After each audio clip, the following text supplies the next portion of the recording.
Pero antes de entrar en materia, yo quiero que todos tomemos conciencia de algo. Y es que hay que reconocer, primero que todo, qué es el arrepentimiento. ¿Por qué necesitamos arrepentirnos? ¿Y por qué el enemigo no quiere que tú te arrepientas?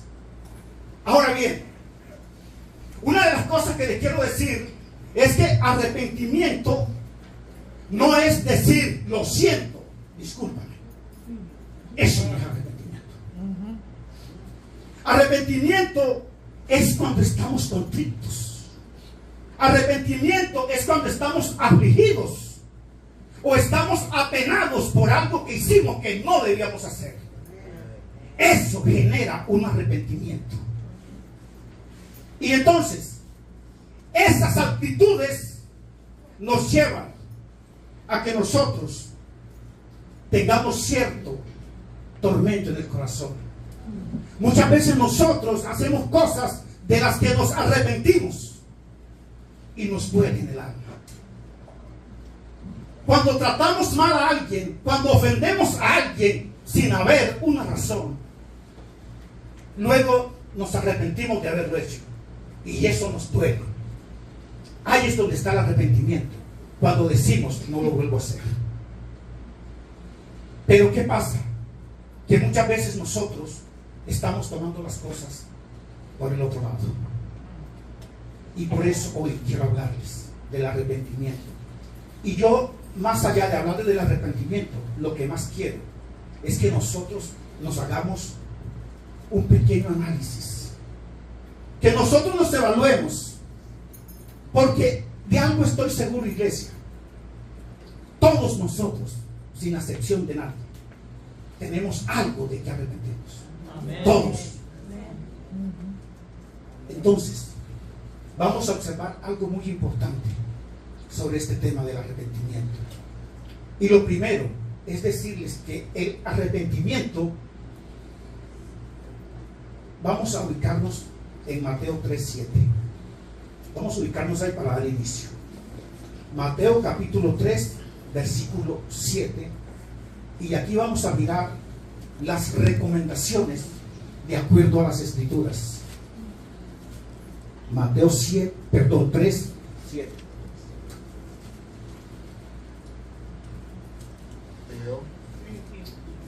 Capítulo 3, versículo 7. Dice la palabra: pero cuando Juan vio que muchos fariseos, saduceos, iban a que los bautizara, les dijo: raza de víboras, ¿quién les ha dicho a ustedes que van a librarse de terrible castigo que se acerca? Pórtense de tal modo que se vea claramente que se han vuelto al Señor. Pero más allá de lo que Juan le dijo a los fariseos, también podemos ver que en ese mismo versículo 8, se lo voy a leer en la versión Nueva Traducción Viviente, dice: produzcan frutos que muestren arrepentimiento. Juan mandó a los fariseos a producir frutos que produzcan arrepentimiento, que dejaran de ser tan ingenuos para pensar que si van y se bautizan ya todo está bien, y que eso los iba a librar de lo mal que venía o del mal que venía. Entonces nosotros como congregación no podemos pretender que porque nos bautizamos y venimos los domingos a la iglesia, eso nos va a librar del mal que viene. Tiene que haber un arrepentimiento. Tienen que haber frutos de arrepentimiento, iglesia. De lo contrario, no va a pasar nada. Y muchas veces por eso es que vemos que nuestra vida espiritual, decían ahorita las adoradoras, cantaban algo de la tierra seca. La tierra seca no produce nada. Y eso es lo que el diablo te quiere decir, que tú no vas a producir nada. Pero claro está, como no te arrepientes, que vas a producir. Entonces, quiere ver frutos de arrepentimiento. tienes que tomar conciencia que hay algo de lo que tienes que arrepentir. Por cada arrepentimiento en tu vida vas a ver una manifestación del Espíritu Santo en ti. Y entre más vayas anivelando, vayas enderezando tu vida espiritual, más se va viendo la gloria de Dios en tu vida. Entonces, iglesia, eso fue lo que dijo Juan el Bautista, que muestren frutos de arrepentimiento. Pero luego Jesús complementa esta parte y él dice: por sus frutos los conoceréis. O sea que no es tan fácil, no es tan difícil, darnos cuenta quién está arrepentido y quién no. No es muy difícil, solamente es mirar los frutos y ya nos damos cuenta quién verdaderamente está arrepentido. Y lo más curioso es que no nos arrepentimos, pero queremos ver la gloria de Dios. Y ya llega algo grave. Entonces, una de las cosas que quiero compartirles es que vamos a mirar sobre el arrepentimiento. Es para explicar un poco más. Arrepentimiento es un misterio profundo que revela un corazón dispuesto a cambiar. ¿Por qué es un misterio? Porque muchas veces cuando nosotros vemos un corazón arrepentido, el misterio grande es porque muchas veces, a pesar de que muchas personas nos quieren aconsejar, nos quieren guiar por el buen camino, nosotros somos rebeldes. Pero cuando nos disponemos de corazón, no necesitamos que nadie nos diga nada. Ese es el misterio. Que entonces tú después te sorprendes con los cambios que Dios hace en ti mismo. Yo no puedo creer que después de que yo era así, ahora soy así. Un arrepentimiento misterioso en lo profundo del corazón. El arrepentimiento, más que una confesión, es la llave que abre la puerta al perdón. Y no solo abre la puerta al perdón, sino también a la restauración. Esto es lo que sucede cuando nos arrepentimos. El arrepentimiento es cambio de mentalidad. ¿Ustedes se imaginan cómo cambió la mentalidad de Saulo de Tarso? Que perseguía a los cristianos para matarlos. Pero luego se arrepintió y entonces ¿qué hizo? Ahora predicaba el evangelio después que mataba a los cristianos. Ese es un arrepentimiento genuino, un arrepentimiento de verdad. Entonces, el arrepentimiento no solo transforma nuestra relación con Dios, sino que nos posesiona en lugares de privilegios para escuchar su voz y disfrutar de su presencia. Miren todos los beneficios cuando nos arrepentimos de corazón. El arrepentimiento no es solo palabras. El arrepentimiento se ve en los hechos. De nada nos sirve decir yo voy a cambiar, pero la actitud sigue siendo igual. Tiene que haber un arrepentimiento, iglesia. Un arrepentimiento. Ahora bien, para que empecemos a evaluarnos y vamos mirando a ver de qué nos tenemos que arrepentir, voy a colocar un ejemplo muy sencillo. Y yo espero que al final de la enseñanza alguien pueda decir: ya tengo claro de qué me tengo que arrepentir hoy.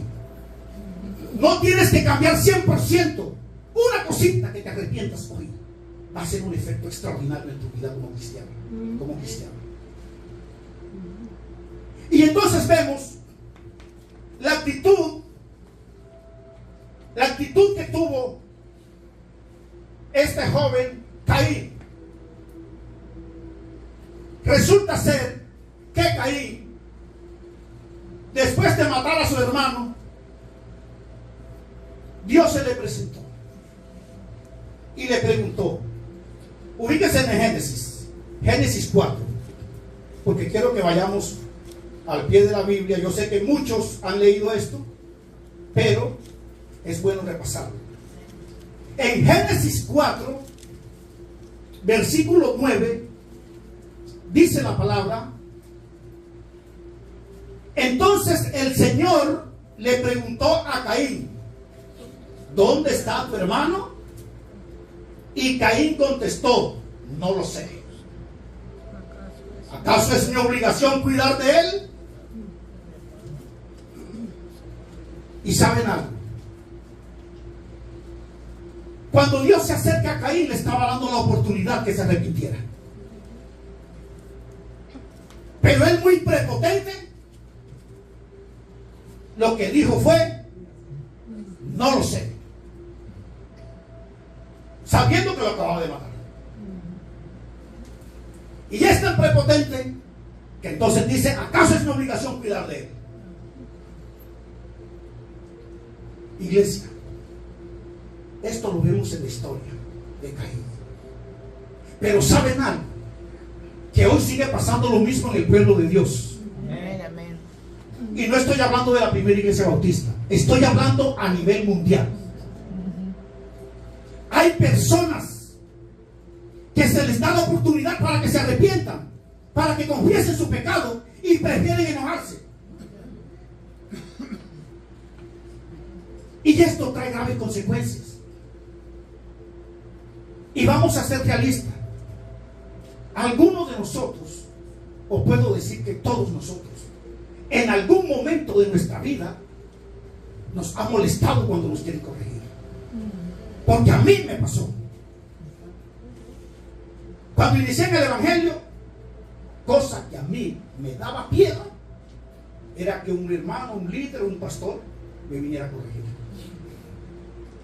No había entendido todavía. Y yo lo que decía: se creen perfectos. Ahora se creen los dioses. Pero yo no entendía que el beneficio iba a ser para mí, no para el pastor. Pero cuando lo entendí, las cosas fueron diferentes. Entonces, iglesia, nosotros debemos ser realistas, que no nos gusta que nos confronten con el pecado. Porque eso incomoda, eso molesta. Y estamos asumiendo la misma actitud de Caín. Que no solo negamos el pecado, sino que aparte de eso nos enojamos. Entonces, hay que mirar que es más fácil justificarnos.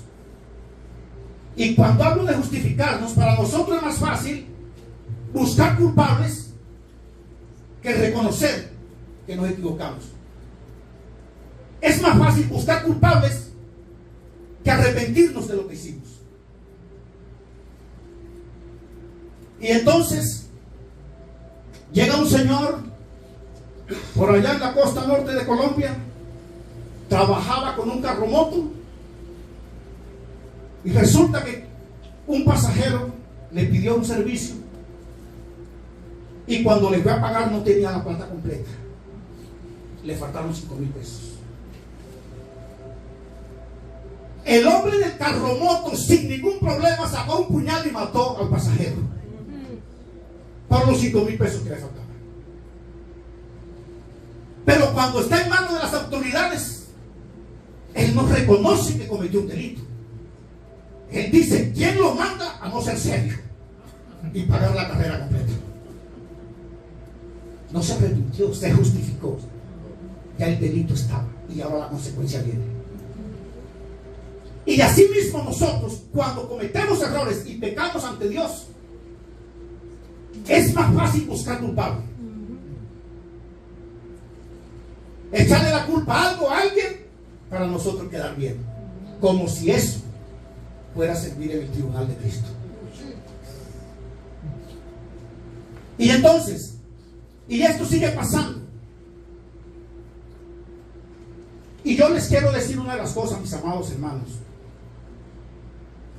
que Caín, la consecuencia que tuvo, a pesar de que no confesó su pecado, a pesar de que se molestó, dice la Biblia que él fue enviado a un lugar, y dice la Biblia que por allá formó una familia. Pero después la Biblia nos vuelve a hablar de Caín. Es decir, que la descendencia de Caín se acabó. Entonces mi pregunta es, y piensen ustedes por un momento, si hoy se vive la misma situación en el pueblo de Dios, ¿qué tal que fuéramos de la descendencia de Caín? Imagínense. No tenemos nada de Caín, pero las actitudes siguen siendo las mismas. Ahora, ¿qué tal que fuéramos de esa descendencia? ¿Cómo sería la situación? Entonces, iglesia,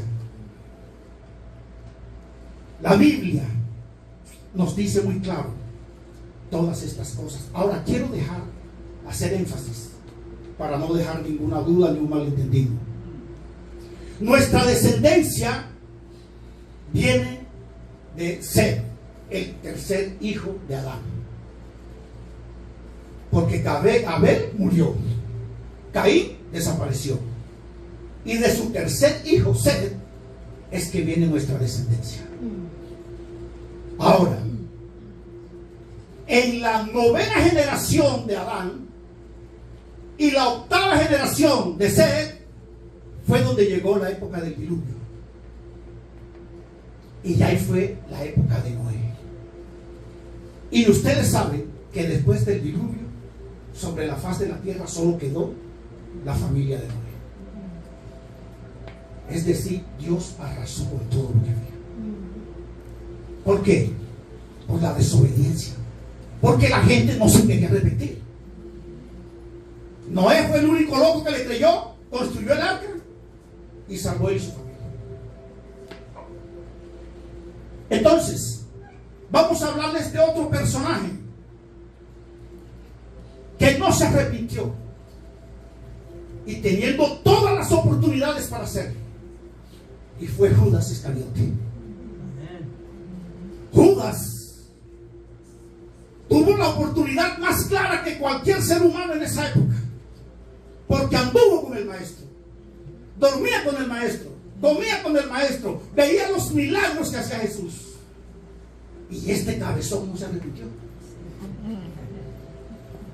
Siempre se justificaba. Entonces, ahí no vimos frutos de arrepentimiento por ningún lado. Ahora, para que empecemos a observar, de Caín les hablé que aparte de que negó el pecado, se molestó. ¿Alguien de nosotros nos gusta ocultar las cosas que no le agradan a Dios? Entonces, si a ti te gusta ocultar lo que a Dios no le agrada, tienes que decirme, tengo que arrepentir hoy. Si a ti te molesta cuando te confrontan con el pecado, tienes que decirme, tengo que arrepentir hoy. Entonces Judas, a pesar de que anduvo con el maestro, pero era un mentiroso, como tú y yo, que en alguna época de la vida hemos decidido mentiras. ¿O quién no ha mentido aquí? Todos. En algún momento hemos mentido. Es más, algunos se dan el lujo de seguir mintiendo. Entonces ese fruto me dice que no te has arrepentido.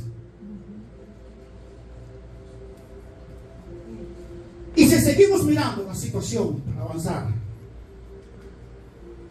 Judas era el que quería manipular el dinero que se recaudaba, dándole el uso incorrecto. Judas mentía y resulta ser que no conforme con el dinero que jalaba de la bolsa, el hombre fue un pilar fundamental para entregar a Jesús.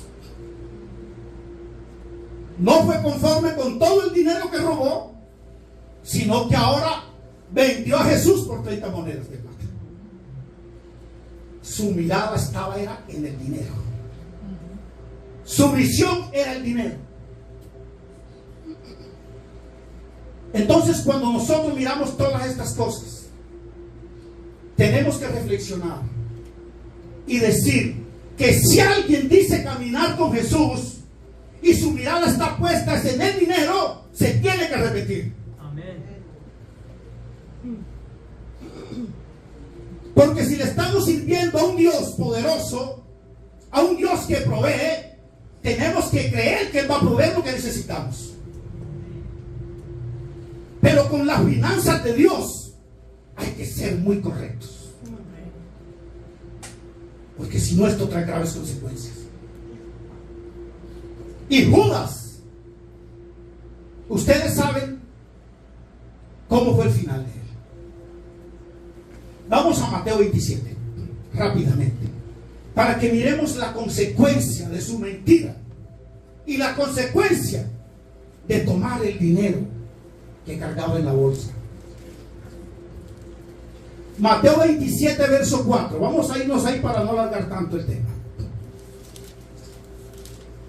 Diciéndoles, entregando a la muerte a un hombre inocente. Pero ellos le contestaron, ¿y eso qué nos importa a nosotros? Ojo, les quiero hablar aquí que ya Judas en ese momento era que estaba arrepentido, pero cuando ya no había nada que hacer. He entregado a la muerte a un hombre inocente. Pero los señores le dijeron, ¿y eso qué nos importa? Eso ya es cosa tuya. Entonces Judas arrojó las monedas en el templo y fue, ¿y qué hizo? Se ahorcó.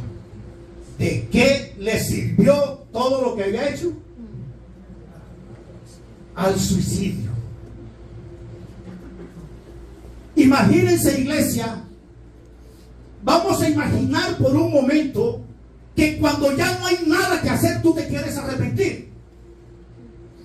Vamos a poner ejemplos. Cuando Dios cerró las puertas del arca, ¿saben cuánta gente quería entrar en ese momento? Pero ya no había nada que hacer. Cuando Judas ya quiso echarse para atrás del negocio que había hecho, ya no había nada que hacer. Solamente le dijeron a nosotros que nos importa. Al ver nada que hacer, regó todas esas monedas y se ahorcó. ¿Por qué no se arrepintió cuando tuvo tiempo? Y entonces nosotros no podemos ignorar la oportunidad que Dios nos da para que nos arrepintamos. Y nosotros a veces que creemos que este es el juego a ser cristianos. No, iglesia. Va a llegar el momento que nos vamos a lamentar si no nos arrepentimos. Y lo más triste es que ya no va a haber nada que hacer. En Hechos 3:19, la Biblia dice: arrepentíos y convertíos para que sean borrados vuestros pecados, para que venga de la presencia del Señor tiempos de refrigerios. Más claro no puede estar. Si queremos esos tiempos de refrigerios de parte del Señor, necesitamos estar arrepentidos. Porque es que el caso es que como Judas, ¿ustedes creen que Judas tenía ministerio? Si era el tesorero de Jesús, ¿tenía ministerio o no? Claro que tenía ministerio, era el tesorero. Y a cualquier persona no ponen a manejar plata. Pero tenía un ministerio y no se había arrepentido. ¿Cuántas veces nosotros le estamos sirviendo a Dios, haciendo la obra de Dios, y queremos avanzar con Dios, pero sin arrepentimiento? Por eso es que no vemos la mano de Dios, no vemos fluir la manifestación de Dios. Porque es que no podemos decir que estamos arrepentidos cuando nuestros pensamientos y nuestras actitudes siguen siendo las mismas. Cuando hay un arrepentimiento es cortar por derecho. y no volver a lo mismo. Entonces, necesitamos cambiar la mentalidad, necesitamos arrepentirnos. Y hay otra situación que me llama mucho la atención, iglesia. Y es que cuando nosotros nos estamos colocando en ese papel, cuando nos estamos colocando en esa forma, en esa mentalidad de cambio, de ese arrepentimiento, encontramos situaciones tan graves, que da tristeza decirlo. Pero hay personas, y estoy hablando en general, que aparte de que no se arrepienten y no enderezan sus caminos con Dios, se convierten en obstáculo para el que lo quiere hacer. Hay gente que si ven que tú quieres pedir perdón, que tú te quieres arrepentir, que tú quieres cuadrar tus cosas con Dios, te dicen: no lo hagas, no te humilles a nadie, tú también vales, date tu valor, dase valor en el pecado, qué belleza. Entonces, cuando estas cosas pasan, es cuando nosotros necesitamos repetir con fuerza y con fervor las palabras de Jesús: apártate de mí, Satanás, porque me eres piedra de tropiezo. Si tú te quieres arrepentir y alguien te aconseja que no lo hagas, háblale: apártate de mí, Satanás, porque es un instrumento del diablo en ese momento. El que no contribuya a que tú mejores tu relación con Dios es un agente de Satanás. Y estas son cosas que al que le duele, que le duela. Pero el que no contribuye a mejorar una vida espiritual es un agente de Satanás, mi hermano. Y no te puede tentar la boca para decirle: apártate de mí.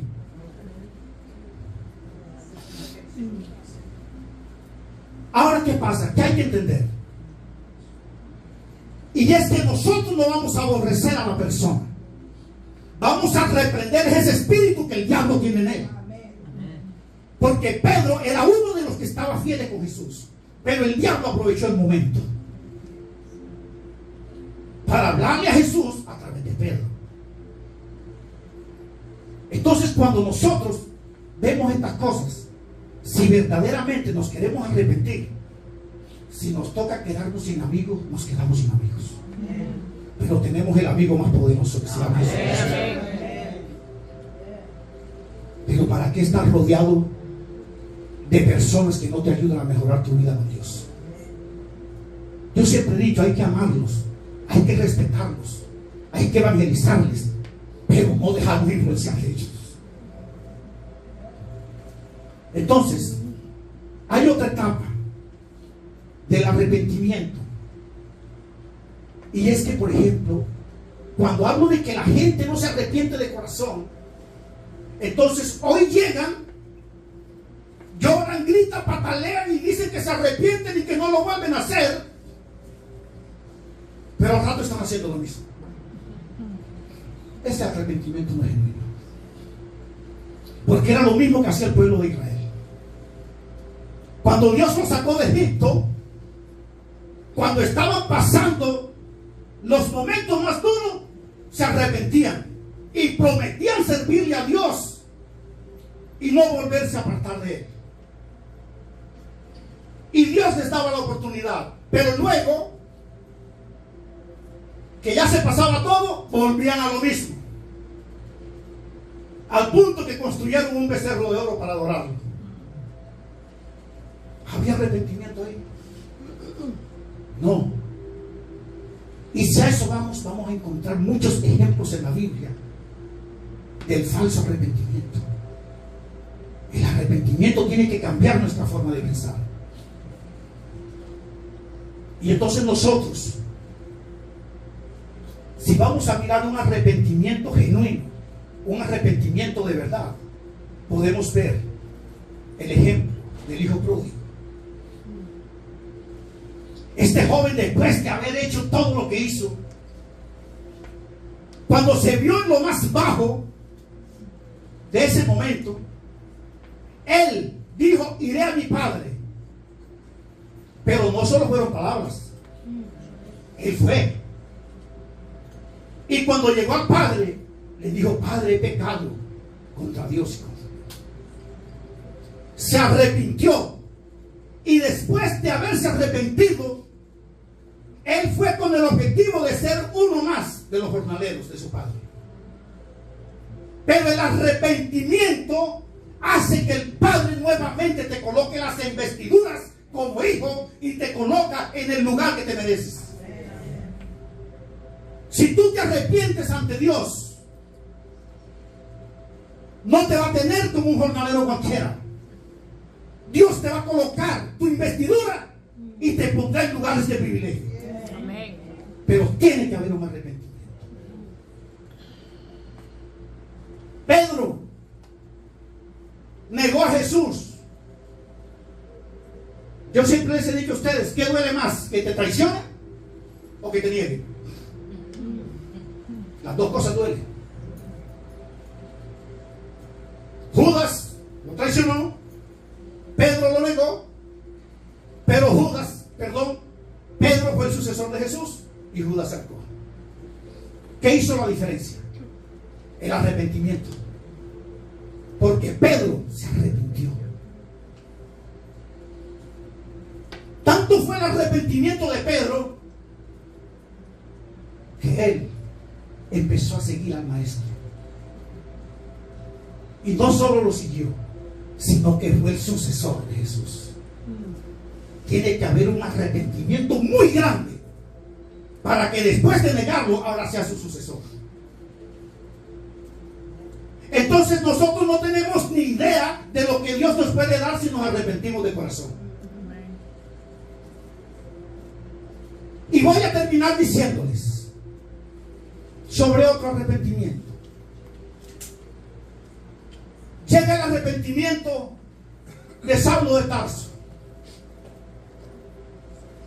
El hombre que perseguía a los cristianos, y no para darles ofrendas, los perseguía para matarlos.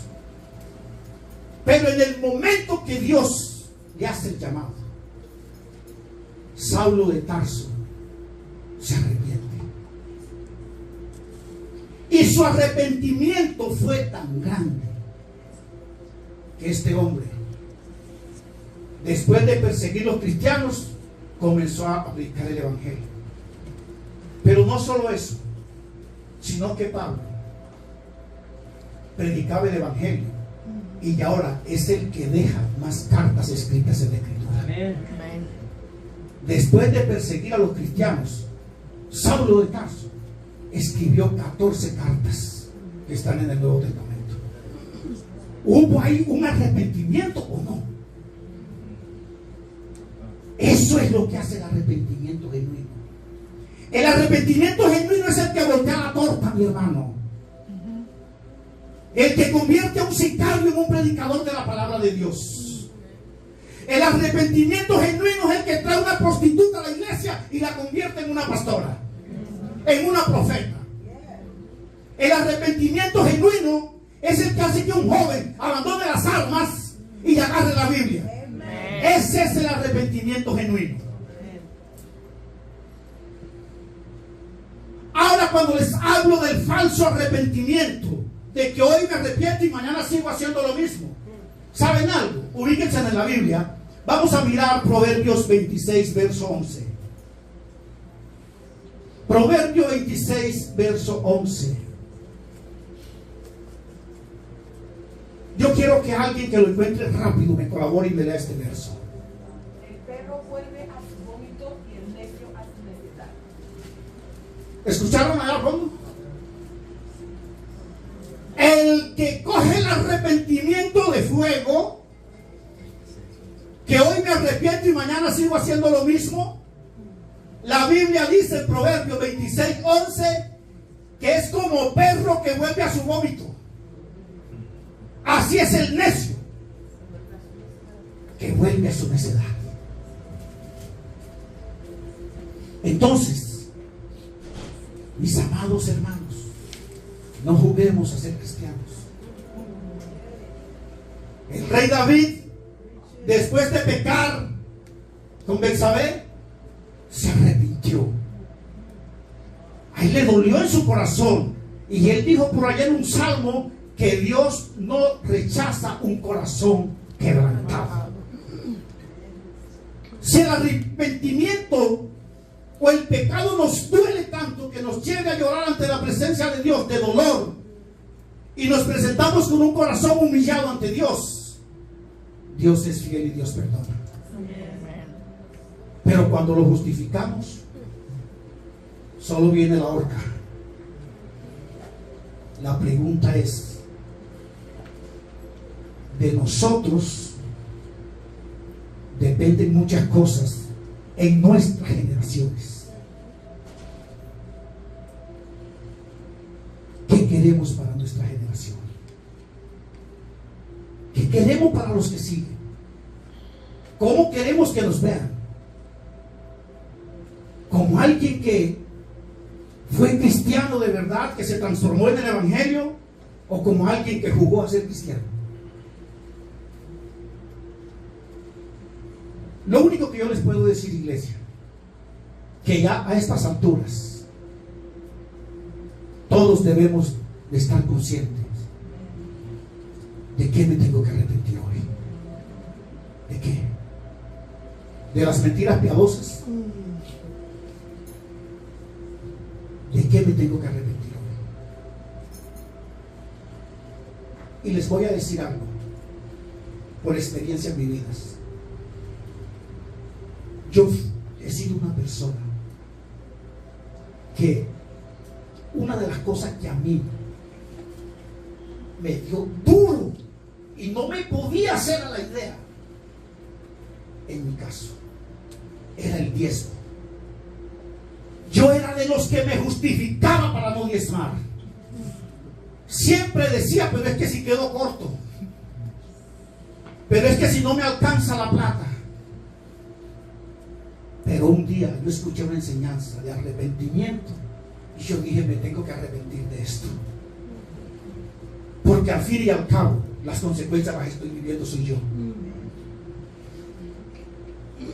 Y cuando yo empiezo a tomar las cosas en serio con el diezmo, esto es real, hermanos. Esto es como dice la Biblia, las ventanas de los cielos se abren. Usted no sabe lo que se desata cuando nosotros nos arrepentimos de un